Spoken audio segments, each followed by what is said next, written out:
A paz do Senhor, queridos. Quando nós olhamos ao longo da história de Jesus, nós vemos que multidões sempre tentavam se impor, exercer, mudar o rumo do propósito de Jesus. Mas ele não se movia pela multidão, ele se movia pelo propósito de Deus. E Jesus sempre nos ensinou como lidar com a multidão. É sobre isso que eu quero falar.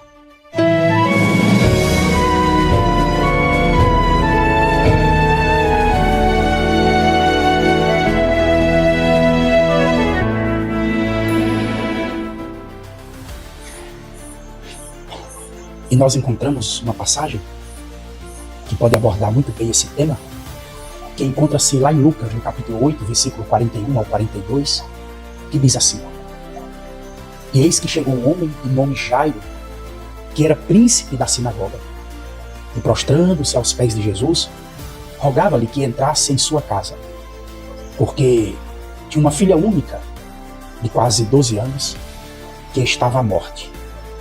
E indo ele, olha como o texto está dizendo, apertava-o uma multidão. A multidão que tentou atrapalhar o propósito de Deus na vida do cego Bartimeu. A multidão que tentou atrapalhar o propósito na vida daquela mulher que sofria com fluxo de sangue. Mas Jesus, ele nos ensina exatamente como lidar com a multidão. A multidão que tenta muitas vezes calar a nossa voz. Como acabei de dizer, foi assim com o cego de Jericó. A multidão que quer nos impedir de ver Jesus. A Bíblia relata que Zaqueu precisou subir em uma árvore. A mesma multidão que tenta impedir o nosso milagre. Por causa da multidão, a Bíblia diz que 4 homens tiveram que descer seu amigo pelo telhado de uma casa para que ele pudesse ser curado.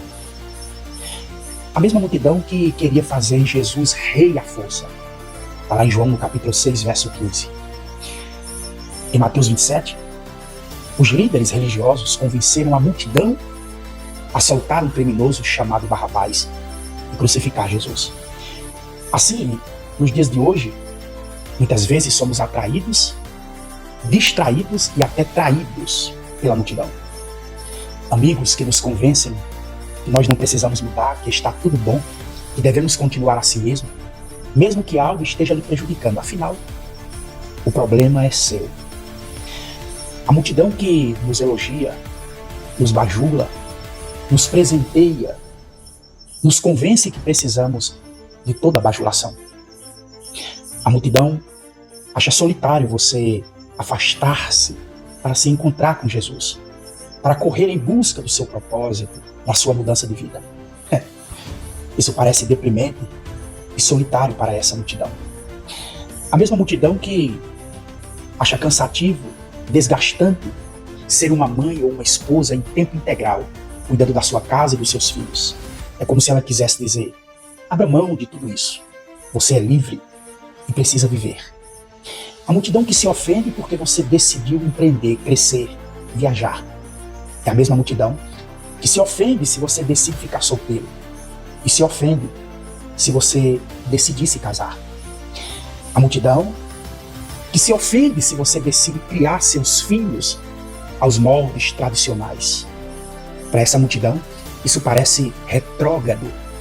Enfim, queridos, precisamos detectar qual é a multidão que tem nos impedido de viver o propósito de Deus para as nossas vidas. Essa multidão, muitas vezes, ela se apresenta como qualquer coisa. Aquilo que impede, que barra, que nos ilude, tentando nos dizer: deixa isso para depois. Aqui é o seu lugar, fica conosco. Essa multidão, ela pode ser aquelas amizades, aquele trabalho infeliz, às vezes até um familiar. Ou quem sabe, a própria religião dentro da própria igreja. Identifique qual é a sua multidão. Vença ela, como fez a mulher do fluxo de sangue. Aquela mulher, ela enfrentou a multidão e foi curada, foi transformada. Você precisa ter fé como um centurião. Você precisa ter Cristo como seu alvo principal como aquele cego que gritava por misericórdia, embora todos pediam que se calasse. E para encerrar, pare de se distrair com as multidões. Deus te chamou para viver o propósito dele sobre essa terra. Não se deixe atrair pelas multidões, muito menos se distraia com ela. Seja como Jesus. Se necessário for, retire-se da multidão e busque viver o propósito de Deus. Se mova pelo propósito e não pela multidão. Deus abençoe a tua vida.